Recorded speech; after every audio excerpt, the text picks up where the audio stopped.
What is up, everybody, and welcome back to Italian Football TV. Just Mike and I here because a lot has happened recently, and we got to get some thoughts out on this quick emergency pod. We had De Rossi get sacked, which is ridiculous. I'm letting you know right now. I'm not holding back. I'm very upset. We had Champions League, the new league format. Italian teams, some good results, some not so good results. Fair. Maybe only Bologna is the one that I'm really upset with. The rest of us pretty satisfied, even though Atalanta could have gotten more. Oh, Milan, shoot. Yeah, I kind of put them out of my brain. Yeah, it's pretty bad, actually. Then we have the Derby della Madonnina, speaking about Milan on Sunday, and then Juventus Napoli. That's the game I'm most looking forward to out of, I don't know, maybe the first half of the year, just because of the amount of storylines that are going to go into it. But let's start at the top. Let's start with De Rossi. Let's start with the people who clicked into this video want to hear.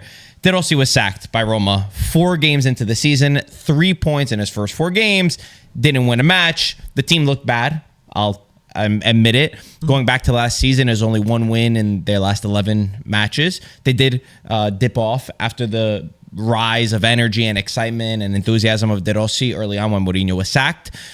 He had signed a contract extension June 25th for 3 years, and now 4 games into the season, Roma decided to sack him. What do you think, Mike? I don't know. This is a strange one. I felt like it came out of the air. It happened when we woke up over here at New York time. Not even. It was even earlier. I woke up at 5:30 a.m. and I was like, I have to be reading this wrong. It's insane to think about because he kind of, like you said, he brought that resurgence that was needed when Mourinho left. And yeah, I guess you can say it fizzled out. A lot of the players weren't performing like they did previously. Like you can say, maybe Pellegrini wasn't doing the same. Did he really perform that well under Mourinho in the end? Overall, no. He hasn't been really good. But after that, like 2021. Since that incredible season that he had, where he found that position behind as a trequartista, he couldn't really emulate that. And I feel like everyone put his goal standard as how he should be every season, and he never really lived up to that season. And especially, there's going to be a lot of criticism, especially since he's the captain and all that stuff. But yeah, with it really didn't work out. There was a lot of up and downs, like Dybala, and they ended up staying. So we thought this was a big thing. This could help out. We thought De Rossi was a big part of him staying and not going to the Middle East. But overall, I do gotta say, I mean, we gotta play devil's advocate too, right? I didn't want him to get sacked, but the results, and not just the results, the performances were 4 not. Games, I know, I get it. It's 4 but games. the performances were not convincing, and it doesn't merit a sacking, like I said. But you got to see. I don't understand it at all. You got to see both sides of the story. I actually don't understand it at all. There has to be some internal disagreement. Some of the rumors. There's a lot of rumors. Some of the rumors say that De Rossi and management, the CEO, sporting director, argued over small things or could be big things. They wanted to limit Dybala's playing time so they didn't have to have an automatic renewal. Arguments in the transfer market over certain players that wanted to be brought in. Regardless of that, there's no way that Rossi deserves to be sacked. I'm sorry. Do I agree that there was a dip? Do I agree that they hadn't started well? The entire team, the players haven't started well? Yes. But sacking your coach after 2 months ago, you give him a 3-year contract extension shows incompetence. Like, it does show incompetence. Now you have him on a contract for 3 years. And for me, De Rossi needed time. I'm not saying that he's going to go on and become the greatest coach ever, but I don't think sacking him solves the immediate problem at Roma. They have a problem of big players not performing. And they also have a problem of they signed like 3 or 4 players in the last days of the Mercato. They just got to the club. I think the first time that he said everyone at his disposal was the game against Genoa. So coaches need time. The transfer market stayed open throughout the start of the season. It's too knee-jerk of a reaction for that merits this. And I'm telling you, they risk a lot because you saw what the fans have done. The fans of Roma, more than results, they care about respect. They care about love. They care about wanting to respect Roma. Which is not to say like they don't want to win. Of course they want to win, but they value other stuff ahead of that. And I think they were all still behind him. And it's very reminiscent of what happened with Jose Mourinho. Mourinho got a lot more time, but according to Angelo Mangiante, he's a journalist that follows Roma very closely. He says both of them showed up the morning ready to train the team, not knowing that they were going to get sacked, called into an office, and then sacked cold-blooded. I get that it's business and this is the how football is, but you don't do that to De Rossi. Not just because he's a club legend, but because it's 4 games into a new season. I agree with you on that. I don't think it was obviously too soon. I don't think it was anything performance-wise. I do think it was something internal. There was a lot of rumors circulating regardless. So you think if he had 4 wins out of 4, they would still sack him? It would have been harder to sack him. That's what I'm saying. Okay. I'm not saying it was a definite, but his results didn't help him getting sacked. Okay, let's just say this part now. In the beginning of the season, before the season started, what were Roma's goals? Perfect question. According to management, it's to get to the top 4. Let me tell you something. Roma is not a top 4 team. Everyone slandered us when we predicted that they would not be in the top 4, where we had 4 teams ahead of them. For me, there are still 4 teams in Italy that are better than Roma. Maybe 5.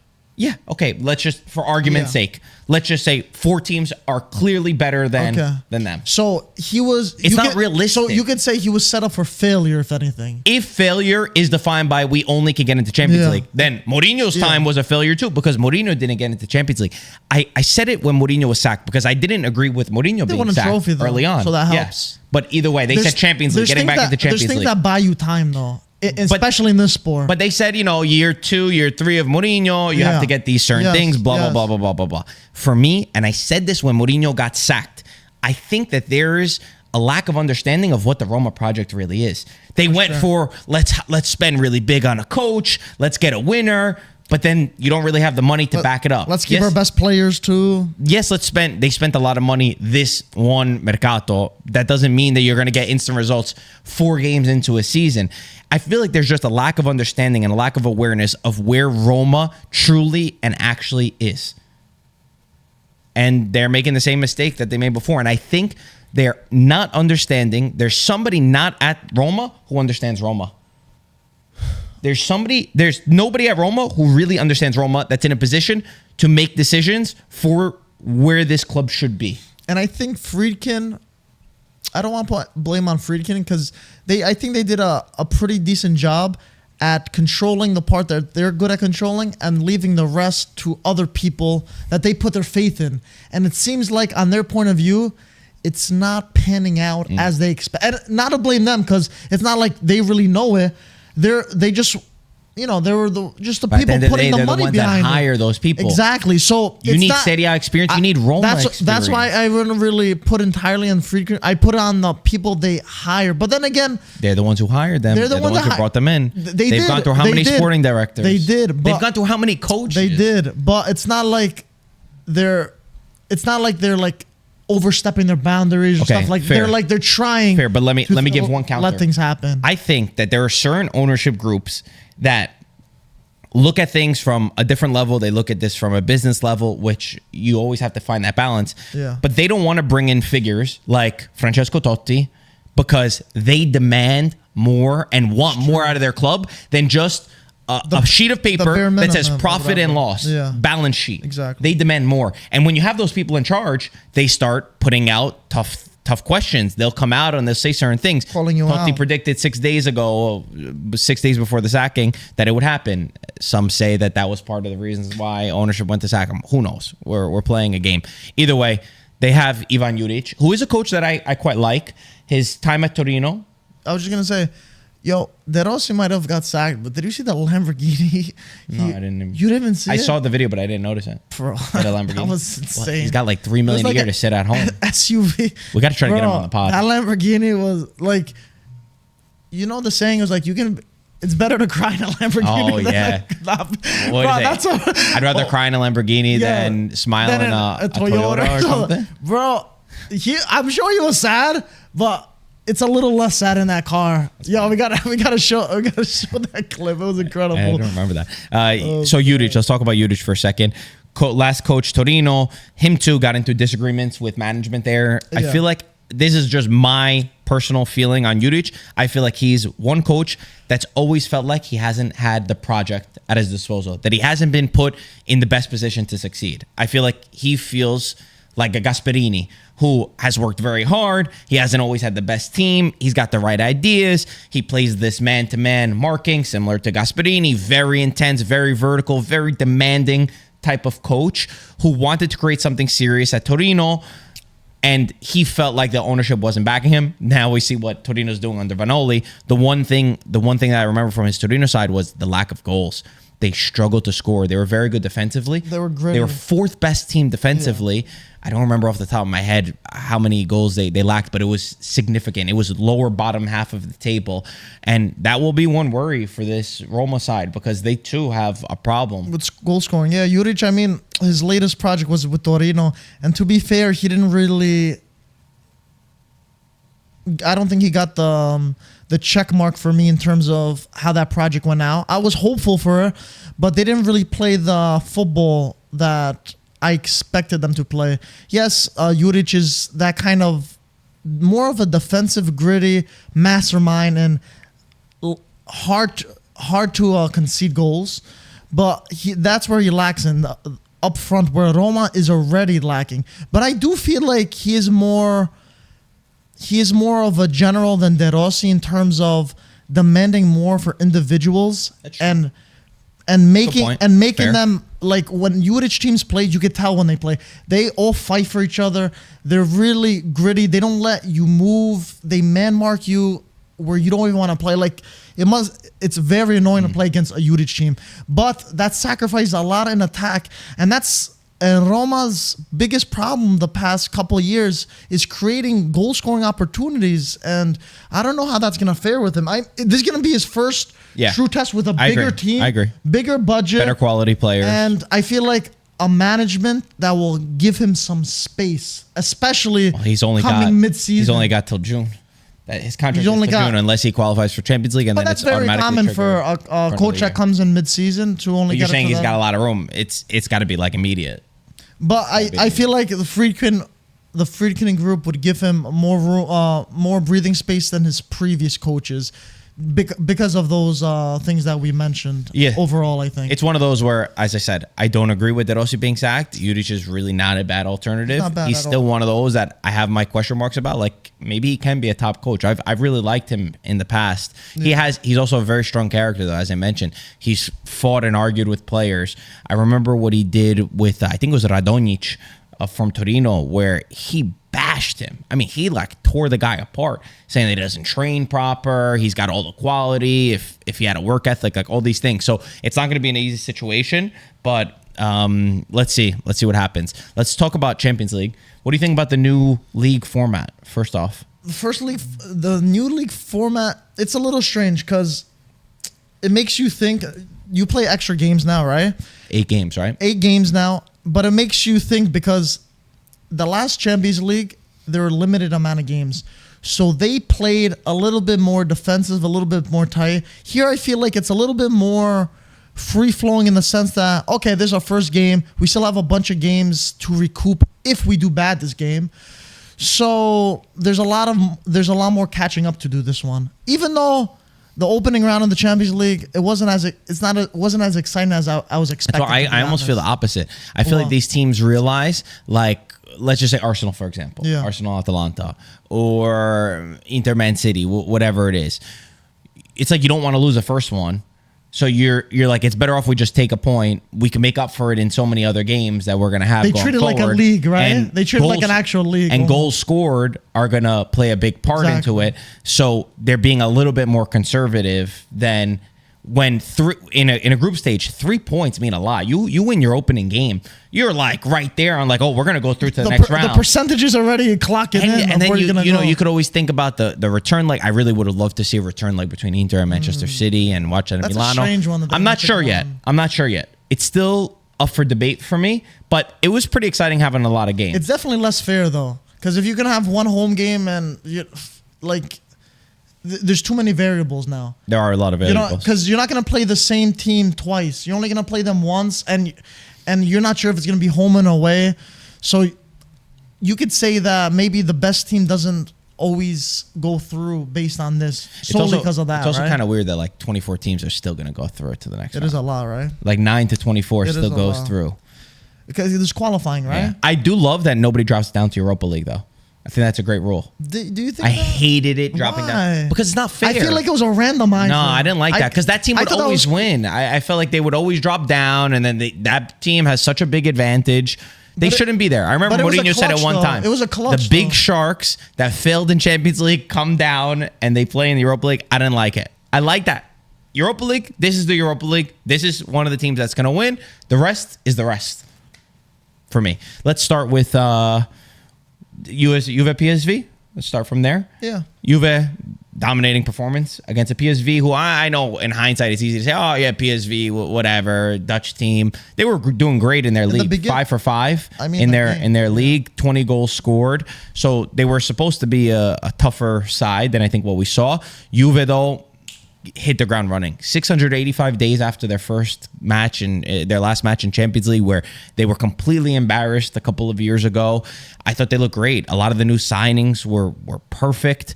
You could see the clear ideas of the team. Play the ball out wide to the wingers, Nico Gonzalez, Yildiz, allow the midfielders to get in behind. The one downside maybe was Dusan Vlahovic, who's still struggling for his form, but Yildiz, the goal that he scored. 19 years old, with the 10 on your back. We disputed. I didn't think that he deserved to get the number 10 at that point, but man, he feels like no pressure. Youngest goal scorer for Juve in the Champions League ever, surpassing Alessandro Del Piero.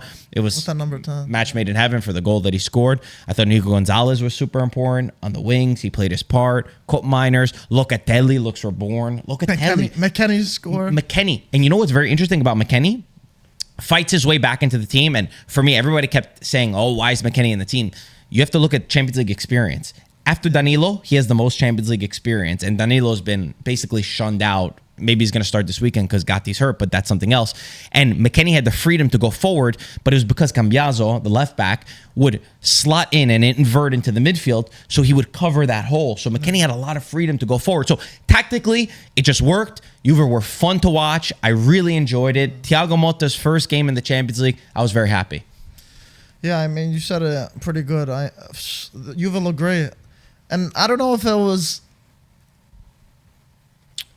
Motta playing so good with this Juve team or PSV not showing up at all. Like, I expected PSV to put up some of a fight. Me too. But then maybe, I guess you could give credit to Motta how well he has his player, considering the past couple of Serie A games were pretty lackluster. Mm-hmm. So this was a nice wake-up call for them. Games. We were saying like, oh my God, it's like it looks like Allegri. But they went up. Again. They went up against tough teams. Like they went up because PSV plays open. They went up against a Roma that did not play open. De Rossi's team was set up to not lose. And look at Empoli. Look at Empoli. Look where they are right now.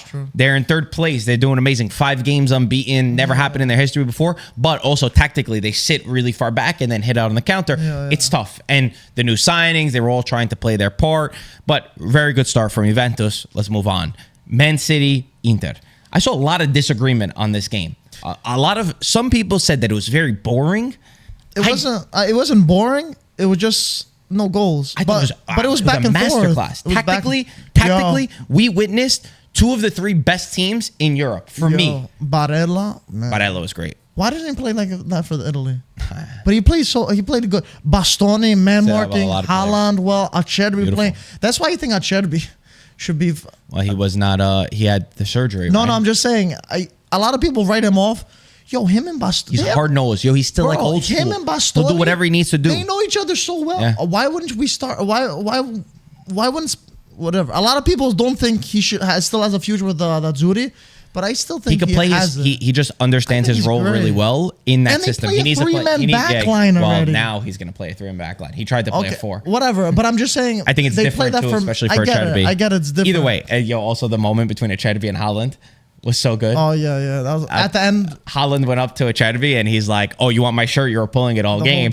And then Acerbi's like, he shows him too. He's like, "I've done it twice." And you could see Haaland not realize what he's talking about, and then he registers and he's like, "F off." I love that, and we need that. Like I like that in football. It's fun. You mentioned it in the group chat, and you always bring this up. Like if they were mic'd up, how much fun that would be. And I feel like that is one thing in football. We just we move away. It's like we kind of try to build like a perfect ideal person, and they can never mess around with each other. The thing in football, they're more scared of things going bad rather than things going well. We're scared of our own shadow. That's what. Yo, you see fighting. They think negatively instead of the positive side. Other sports, You know? other sports lean into it. Yo, they lean into the rivalry. I was watching a clip, a 2v2 tennis, like an exhibition match. Agassi.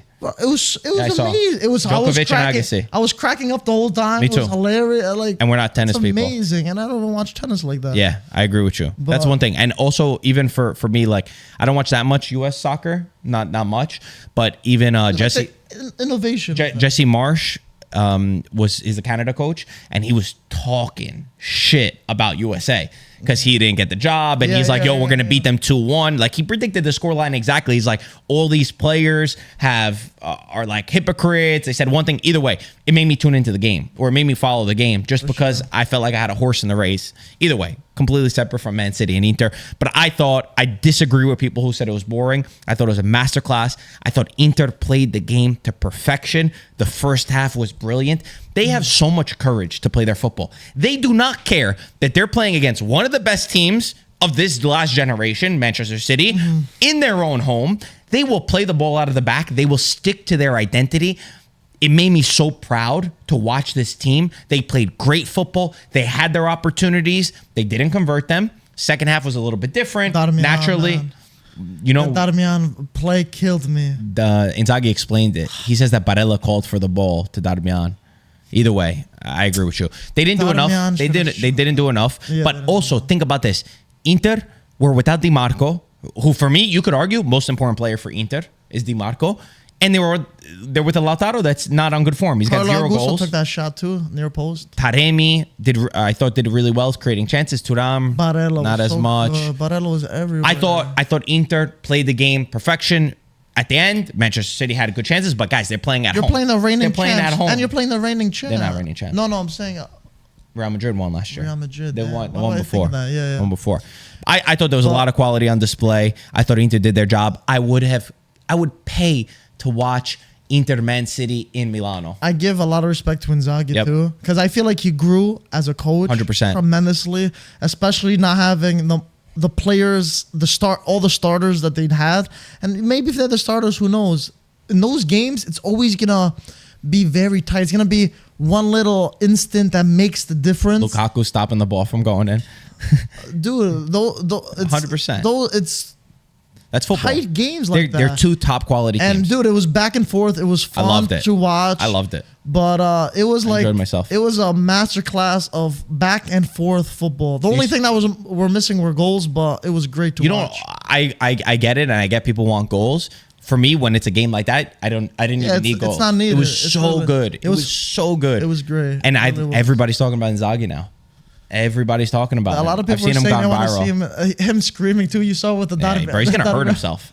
Dude, he's gonna have like he's gonna age. Look like Juric. Juric is the same age as Beckham. That's funny. And he looks like he could be his father. Let's go on to the disappointing one. Oh gosh. Milan Liverpool started out amazing. Bad. 3 minutes in. Christian Pulisic. Yeah. A minute. What was it? A minute? I think a minute, 2 minutes, whatever it was. Christian Pulisic scores a goal. And that's what Darmian how he should have finished. All right, we're comparing Darmian and Pulisic. Darmian's a defender, more natural defender. Pulisic is a 10. Winger. Anyway, Morata did great opening up the space for Pulisic, and I thought that was where Milan were gonna keep up the momentum, keep the energy, really take it to Liverpool. You're playing at home, and after 10 minutes, they stopped playing. It faded quickly. They stopped playing. Quickly. And how the hell do you get beat on 2 set pieces? I mean, you're Milan. You're playing terrible to open the season. You've only been in Venezia. The rest is a disaster. Don't get beat by Liverpool with the ball in the air. If they beat you passing quality, okay, I can't accept. There were 2 mistakes. I can't accept the way that the 2 mistakes. The man marking was atrocious. Magnan was hurt or something. Staying in on the line when it was reachable. Reinders, There's Mark one thing Van to Dijk. be no man's land, and one thing to be right there. That's a goalie's ball. You got to come out and make yourself big. Why is Reinders marking Van Dijk? Bro, I don't get that. Reinders got knocked off. Van Dijk? Reinders got knocked off like nothing. I was like, care. What the? Literally, he didn't care. He like push him off. That's the problem like with Milan. I just see too many players. It's ridiculous. That they look okay. If they lose the ball, if something happens, all right, it's okay. Somebody else is going to catching butterflies. That I don't get. And I watch. Crazy. You know who's an example I'm going to talk about? Lookman. I watched Lookman with Atalanta. The guy will die before he gives up on a play. He loses the ball. He's chasing after the defender. I watched him Atalanta against Arsenal. He lost the ball high up in the pitch. He's running back to the opposition. That's a freaking desire. It's a coach. It's not. That's a player. That's a player. That's a player. What would Gasperini do to that Milan team? But that's a player. But you think Milan would do this under Gasperini? I don't think so. There's no way. A lot of it is it's careless. You're playing in the Champions League, bro. But it's careless. You're playing in the Champions League. I don't care who your coach is. Have some respect for yourself. It's carelessness. That's what it is because that stuff, that's elementary. That's you're supposed to know that already. You don't that's obvious things that they were doing. Milan are so naive. It's incredible to me. It's incredible because I see a team that has so much quality. I think there's so much quality within this squad. I think they could turn this around on its head, but they almost fall into the trap every single time of they want to like try to press and win the ball quickly, which number one, they don't do effectively. And then number two, it just leaves their team completely exposed and behind, where I'm thinking to myself, if they sat back and countered, they would actually be better off because they have slow players in behind. They had a right back problem with Calabria that I could have told you I don't know how long ago. They bring in Emerson Royale. He doesn't fix the problem. By the way, Kalulu looked pretty good for Juventus and you gave him away. Whole other subject. Which was very strange. I just don't get how they keep falling into the same trap. You could lose to Liverpool. I'm not saying you can't lose to Liverpool. Liverpool's a top team. It's how the way that they went about this, it's all when about you're supposed to show a reaction, when your coach is on the line, for me, dude, big in question football, mark. It's all about how things happen. It's all about performance. If you lose, that's fine, but it's how you lose. They got booed off. It's how you win. It's how you do it. But listen, I just don't think Milan have an identity, and a lot of it is... I think they have an identity. I think they have the wrong identity. A lot of it is question marks with Fonseca, question marks with what's Zlatan's job. He's eating wings and he's talking about I think that's all overblown. It is overblown. I think it's overblown. But you can't... Bro, at the end of the day, you win. Nobody cares what's going to happen. I get that's number one. But you can't be doing that. It starts from the team and it goes up to management. Fonseca was never really a proven coach. But Ibra's not a director. He's not a director. Like, he's not the Maldini. I keep seeing people comparing to Maldini. But he's talking like he's in charge of everything. Fair. So if you can talk like you're in charge of, don't be acting like, oh, it's not my job, right? Okay, I do agree because when he did that as a player, he could go onto the pitch, score a goal, and then nobody cares about how you speak. It is different as a manager. He hasn't found that. He hasn't found that fine line between as a player and not off the pitch. I see people saying, "Oh, he was away, he wasn't at the game," and I'm like, "Come on, does it really make a big difference?" No. For me, I have more question marks on the management, on their plan, and just not fixing what was obvious to fix. And I remember, I thought Fonseca was going to be really good. I thought Fonseca was going to fix a lot of the problems. And when I had spoke to him, I mean, at first I didn't want Fonseca. I wanted Antonio Conte. That was clear. They didn't want Antonio Conte. They admitted openly. What did he say? We don't want a manager. We want a coach. AKA, we don't want a demanding guy that's going to be controlling and want all these aspects. But also, you're not going to get a born, proven winner. But this is what you get, too. So they get Fonseca, who I had question marks about. Then I saw the preseason, and I saw the way that they were playing, and they were doing good. And maybe I got caught up in that. And when I spoke to him, I asked him about defensively. And he told me, oh, we're just going to press them and we're going to win the ball back quickly. Because I was like, what are you going to do defensively? Because Milan conceded 49 goals last year. He's like, oh, we're just going to win the ball quickly. And I was like, oh, all right. I guess I was wrong. This is what Pirlo said with Juve, remember? Remember Pirlo? No, I don't remember. All the genius things he was saying. Oh, because of his... Not to say anything against Pirlo. Whatever. It's hard. Being a good player doesn't translate to being a good coach. But even you talking in the press conference doesn't translate what's going on in the field. Whatever. Fonseca, he didn't say it like... No, he didn't say it like that. He didn't say it like that. I think he's always been humble. But even at Roma, I still think he could turn this around. I still think he can turn this around. Of course, it's I think they should be a little bit more humble. But he doesn't have I think they should drop back a little bit. He doesn't have that much Try time. to play on the counter. Let's just preview the derby now, maybe. Yeah. Let's just preview the derby now. If he doesn't have they've lost the last 6 derby della Madonninas. Milan have lost the last 6 derby della Madonninas. The last derby, you lost the Scudetto to Inter. It was embarrassing. That was really bad. As embarrassing. Remember the performance? And guess what? Remember the performance? They lost it all in the same way.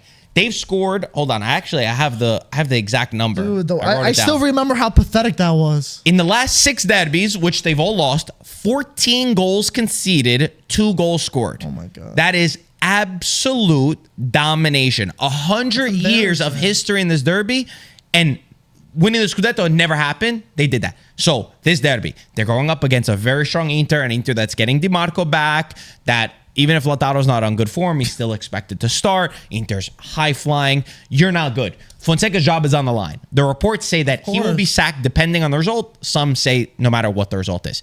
If they win this derby, it could all turn around. I think if he wins this game, they'll keep him. I don't think I don't agree. To be honest, even if they don't win this, but they show a convincing performance, I think that's you don't maybe think so? a tie. I don't think you could. That's lose. what I'm saying. No, I'm saying that's what I meant. I meant a reaction. A draw, but a convincing. Something to show, some substance. I would let Inter have the ball. I would play into their own game because when Milan have been high up, Inter are going to kill you in the transition. They're going to get screwed. And if they make this mistake one more time, especially Milan's defense, if they make this mistake, if Milan, Fonseca, everybody makes this mistake one more time and fall into the trap of Inter, you have to let him go. That's because it shows how naive you can be. If they play a more conservative style, they try to get Leao within space. You're still going up against one of the toughest teams, but show that you could adapt. Show that they've learned from their mistakes. One of the reasons Pioli was sacked was because of these last derbies that he lost. You know what's crazy? There's a possibility within 5 Serie A rounds, 2 coaches could be sacked. Is that not the most cutthroat league? Maybe Davide Nicola too. He's in second to last place. How insane is that? Dude, it's Italy. Bro, you can still have jet lag if you 5 rounds. I know. How crazy is that? Yeah, it's life. That's insane, right? It's Italy. It's Serie A. Anyway, this derby is going to be. There's so much at stake. There's so much at stake. Magnan is going to be back. By the way, I don't know if that's a good thing. Yeah, it'll be. It's better than Torriani, 19 years old. Yeah, the way Magnan's been unconvincing. One other guy that we have to mention that showed the only bit of spirit, the bit of attitude, Tammy Abraham. New signing Tammy Abraham. It looked good. The guy's like, guys, are we waking up or what? He's running after the ball. He shows the attitude. And sometimes you need a player who's going to put in a crunching tackle, who's going to show something to wake everybody up. Yeah, no, God damn it. It's crazy. What was Capello saying post-match? How there's no leader on the pitch and this is not acceptable. Bro, Boban killed Zlatan. Oh, gosh. Boban killed Zlatan on TV. And Boban obviously just won the Scudetto. He said nobody understands your role. He even told Fonseca, why are you playing a 4-2-3-1 when Reinders and RLC don't want to defend? They're both 8s. And Fonseca said, no, I can't play a 4-3-3. I think you can play a 4-3-3. I think a 4-3-3 is their best formation. I mean, I don't want to go up against the coach's tactics, especially formations, because, he's there every day. But considering how Milan been playing, how poorly they've been performing, I don't think it's the worst case scenario to try to change it up. But he does seem a little stubborn in the sense that he didn't look like he was willing to change it up. Let's see. He did change at Roma, though. I remember years ago, he went with the 3-man back line when he had come in with the 4. But they need to fix something. Let's go on to Atalanta, Arsenal. Another one that I saw people calling boring. Dude, lost opportunity. Atalanta really could have. It could have really been a 1-0 because Atalanta really kept Arsenal at bay. Arsenal only really had one shot and it was from a dead ball, a free kick, great save by Karnesecki.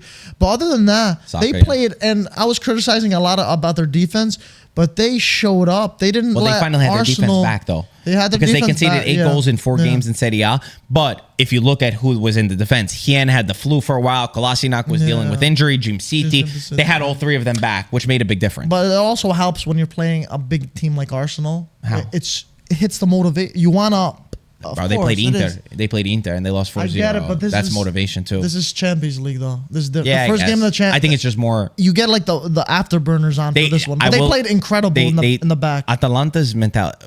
Let's just get the Retegui out of the way. Oh man, my gosh, I wanted to crawl up into a bowl and disintegrate. That rebound was like, okay, nice. Me too. The penalty was like, okay. And I think he did that too. I think he thought he was scoring before he scored the header. It looked like he was running away. Smash that. What are you doing? I know it sounds easy from the couch here, but Yeah, that was disappointing. But Raya, at the end of the day, save, I would have took a draw before the game started any day of the Arsenal is week. one of the top teams in the world. So starting off, They don't concede any goals. Positive result. Arsenal don't concede any goals. In their Premier League, they conceded 1 goal in their first 4 games, 6 goals scored. They can sit back and play a conservative style. They did it even against Tottenham, and then they wait for like their set piece and they wait for their opportunity because defensively they are very strong. I was not impressed at all with them. I was really not impressed at all with Arsenal. They look scared. But I think they look scared to play in the Champions League against Atalanta. More credit to Gasperini. I'm not disagreeing. Right? I'm not disagreeing. I'm just saying their attitude. I didn't see anything. And guess what? But they couldn't really. I could not believe the way Atalanta. Did you see how they were pressing them? Yeah, it was good. They didn't even let them go in their own area. I need to see. They were keeping them at bay. They were suffocating them, and I was like, wow, this is incredible. They were really pressing them, not letting them take shots outside the box. Not even doing that. They all looked like they were playing like for each other, like as a unit, and just running like animals. It was so nice. It was so refreshing to see. So let me read to you the subs that Gasperini put in, because I could not believe that it was 0-0. And I know for the way that the game was working, it made sense. But I think an Italian team in the past would never do this. And an Italian coach, he was putting in so many attacking options. Instead of just thinking 0-0, Arsenal, they were 2 points away from knocking Manchester City off of a Premier League title last year. They're one of the top teams that's going to favored in the Champions League, favored for the Premier League title alongside with Manchester City. Let's be happy with 0-0. These are the subs that he put in. 60th minute, Cuadrado for CDK. All right, like for like. Zaniolo for Retegui, like for like. Bellanova for Zappacosta. Bellanova is more attacking than Zappacosta is. Pasalic for Ruggeri. Ruggeri, wing back, more of a defender. That's a big swap. That's a one. And then Samardžić for Lookman. But the fact that he was throwing in all of these players and he didn't care. He wanted to go for it. He wanted to win. He could smell it. Yeah, Gasperini. Mamma mia, I was so proud. He lives and dies on his sword. Sometimes bad, just like definitely. that PSG game that I still got nightmares on. Yeah. That he shouldn't have. But you got to respect that he doesn't coward whoever he plays. He's like, I don't care who we're playing. We're going to play how we usually play. And he smelled blood in the water, too. There was a great quote from Declan Rice where he said, we don't play teams like Atalanta in the Premier League. They mark you man-to-man, and the defenders follow you into your own box. I thought that was nice. It was nice to hear that. I think Arsenal looked a little bit shocked from that. Yeah, they didn't expect that. I don't think they expected to that level. I mean, the last time they played an English opposition, they beat Liverpool, remember? Yeah. Yeah, different styles. What was it, 3-1 or something? 3-0, no, in Anfield? I think it was 3-0. 3-0? Yeah. Different styles, though. Different styles. It was Arsenal's a little bit more compact. On a different day, Retegui a little bit more. I mean, he was in form. I can't even say anything. No, yeah, he had 4 goals in 4 games. It was just whatever. It was a bad penalty kick. Pissed off. But it could have been 1-0. And if it went 1-0, that game would have been interesting because Arsenal would have opened up a lot more. They would have risked a little bit more. And then how Atalanta could hit you at those moments. 2-0. It would have reminiscent of that Liverpool game. You're right. But either way, 0-0. First game in the Champions League right now. Beautiful stadium, everything looking great. I was still very happy. Let's talk. Let's do the last thing. Well, Bologna. You want to talk about Bologna, Shaktar? I mean, that was okay. Let's talk about the positives, which weren't many. First game in 60 years. First game in 60 years. Back in the modern Champions League. Back in the Champions League, which was nice, and also. They started off really badly, giving up a penalty, but Skorupski, great reflex, making that save. No goalkeeper in the last 3 years has made more saves from the penalty spot than Skorupski. Skorupski's got those cat-like reflexes. He's I actually was saying before it, he's going to save the penalty. He's like a Perin. He's got those. He's good with that. But other than that, it was a very cagey. Can't score, bro. It was a very cagey match. They can't score, man. They had chances. I think if they used their hands, they wouldn't be able to score a goal. They can't score. They create opportunities. Look, think about the one with Fabian at the end. It's just like frustrating. But it was one of those matches that the ball was never going to go. I think you have to win this game, though. If there was enough. I've seen disagreement. I've seen people like, oh, it's a historic point for Bologna. Guys, you're playing against Shaktar, who are not doing well in their league. I think they're 6th or 7th place, conceding a lot of goals. 7th. You got to win this game. You got to win the first game. It just didn't look. For me. That game looked like they were both nervous. They were both scared to lose. It wasn't a lot of quality. They were both scared to lose. Wasn't that much quality. No, it wasn't. I saw this and I was very cagey. I was like, a lot of misplaced passes, a lot of bad crosses. Let's go on to Juve Napoli. the game that I'm most excited for. Conte returns back against his former team. Oh, that's for the first time with a full stadium because he went back during the pandemic. Dude, I love watching Conte coach against his former. Yeah. I get like a rush of dopamine. I love that guy. Because Conte, he's the best. Such a character. He's man. the best. He's my favorite coach. We need more characters like him in Serie A. I love him. Because he only makes the league better. He's so much fun. He just like gives you this fighting attitude. And you just know he's been so happy that he had 7 days to prepare while Juventus were focused on Champions League. Ideal situation. He hates Europe. He loves... I don't think he hates Europe. Okay. Europe doesn't suit him. He's a Serie A coach, and that's it. That's how I see him. And you give him the 7 days notice, bro. He's not going to give you excuse. He's going to be breathing fire through his nose. You know he was pumping them up. Oh my God. You know he was pumping Napoli up the entire time. This is the game of who is the anti-Inter. Who is the team that could challenge them? It is early. I'm not saying that it's decisive, but it's the first real test where I'm going to look and say, which is the team? Because a lot of people, we've disagreed on this podcast. I got a lot of bets because before the season, I kept saying Napoli was going to finish above Juve. Then Juve did the mercato that they did, and I still put Napoli above. And I believe in Napoli a lot, especially their last game against, it was Cagliari. They're not a great team, but they started to feel like the Conte team. Kvara and Lukaku are on fire. Yeah. That partnership could be one of the best partnerships that we have in Serie A. Both scoring, both getting assists. Kvara a little bit more central than before. What's better? Kvara Lukaku partnership or the Lula partnership? Out of respect, because they have a bigger sample size, I'll say Lula. Yeah. But it's not that fair yet. Give me the season and then I'll tell you. Well, which would be obvious. I like Kvara. It has a nice... I'm liking it. It has a nice... And the players that Napoli could bring off the bench. We need a nickname for that. Neres got 3 assists in 40 minutes. I see a lot of people asking for Neres to start. Neres is going to be a starter whether you like it or not within the next few match days. Well, Conte said that he needs to work on the defensive stage, that he doesn't defend. Bro, he's so saucy. But throwing him into the game at the end is like a cheat code. On tired defenders. Bro, and then he's got McTominay. Like he's got McTominay and Gilmore. I just read a tweet from Carlo Alvino, who follows the team. Right? And he says that Conte could do a 4-3-3 tomorrow. He could switch it up so that he could get McTominay inside the lineup and get rid of Mazzocchi, who I agree with that. Mazzocchi is not. You know why I like Conte when he doesn't play in Europe? Because whenever he plays in Europe and things don't go his way, he always complains. But when he has one game a week, he rarely complains because he rarely loses. Well, he's complaining in the first game of the season, and then since then they turned things around. Exactly. And whatever, it's a first game. This is gonna be a great affair. Yo, he threw everyone under the bus that first game. You thought? But they reacted. You thought he was gonna bring the city with, like he thought he was gonna destroy the city, and now he got a little moment. Yeah. He was blaming. This is a worse situation than we thought, and now this guy's looking like the best thing since sliced bread. He still tried to hinder it and say that other teams are more advanced and have more time, which I think there is merit to that. Juventus under Thiago Motta haven't conceded a goal in the Serie A. Have amazing new signings. I still see some of the growing pains of this Juventus, which is normal. I think it's going to take time. They're going from a very different style of football where not everyone was involved and it was more individual to now I think the entire team is very involved in the play for Juventus. Gatti might not make the game. I'm seeing that Danilo could be starting in the back, at least at the time of filming. Really interesting affair. Like you said, Conte returns to Juventus, the team that he built up. He built that Juventus up, won the first Scudetto ever from when they got relegated. And Juventus fans have a love-hate relationship with Conte. They love to they hate to love him because there's this hate because of what he did with Inter and now he's at Napoli. First true love, right? But the spirit, what he did, what he injected into the Juventus is something that whether you want to admit it or you don't want to admit it as a Juventus fan, it still lives in your heart. There was a whole story about wanting to get rid of his star outside of the Juventus stadium and this and that. And he remember the last time he was at the stadium, he gave Agnelli the finger. Oh my gosh, I forgot. I think like I said, when the stadiums were not full. But anyway, beautiful tactical display. I cannot wait, and I'll say it.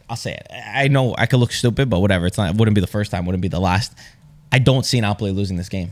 I really don't see Napoli losing this game. I get that maybe on paper, it's Juventus is favored. Juventus have the better team. They have a deeper squad. Napoli are not going to lose this game, and they're playing at home. You know what's a sleeper comment that not a lot of people thought about that I thought about recently? What? Thiago Motta, this is going to be his first time he's coaching right on the same weekend after a European match. Do you think it makes a big difference already? Because it's still like early on in the season. I think so, because you only have a few days rest.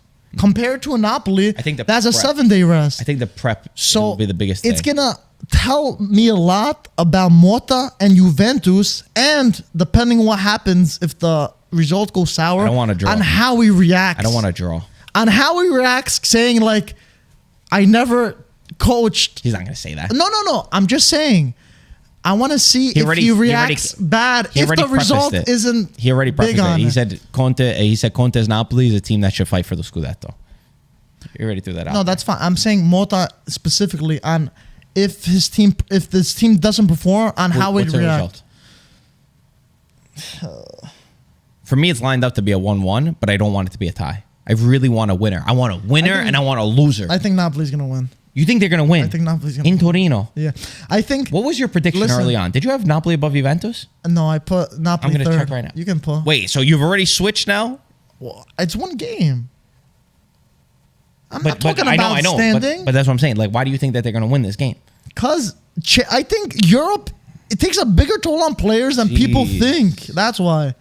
I think it's a huge thing that people don't realize. And I also think Conte loves playing against his former teams and showing, I'm that guy. I'm that person that's going to... Yeah, Mike, you had Inter, Juve, Napoli, Milan. Yeah, I know. I had... But this is just one... They're only playing each other 2 times. There's 38 games in the season. Yeah, no, I know. It's not decisive for that. But it is decisive to say, are they real? Are they going to challenge? Do they have the spirit? Conte's got more of that dog in him, more than Motta in that sense. Saying like, I coach Juve, I want to show that I was that guy. Definitely. He has that. But I don't know if it's a Southern thing or whatever it is. Yes, but Juve don't have the 7-day rest like Napoli. And I think that's a huge thing. Let's see. But it's going to be, I agree. I think it's going to be a cracker of a match for sure. Man, I really... It's like that's better than the derby. 100%. For me, definitely, I agree. You want to laugh? Especially if Milan been playing how they've been playing. You want to laugh? What? Speaking about predictions, I just read. I read yours. You have Juve above Napoli. Yeah. Peter has Juve above Napoli. My dad has Napoli winning the Scudetto. Oh, yeah, that's a crazy one. Antonio has Milan winning the Scudetto. He's got Milan, Juve, Inter, Atalanta, Napoli. Napoli in 5th. Napoli in 5th. That's what he has. Yeah, anyway. I don't know about that. Are we good? Did we hit every topic, Mike? I think we hit everything. Guys, if you enjoy this format, let us know. Thank you for watching. Let us know your predictions as well for the game. The predictions are going to be... Yeah, let us know because I already know people are writing their comments now saying... Guys, say your predictions down below for the derby and the Juventus-Napoli game because I think there's going to be a lot of unexpected results. For the derby, I think it's going to be 2-0 Inter. And Fonseca's getting that boot real quick.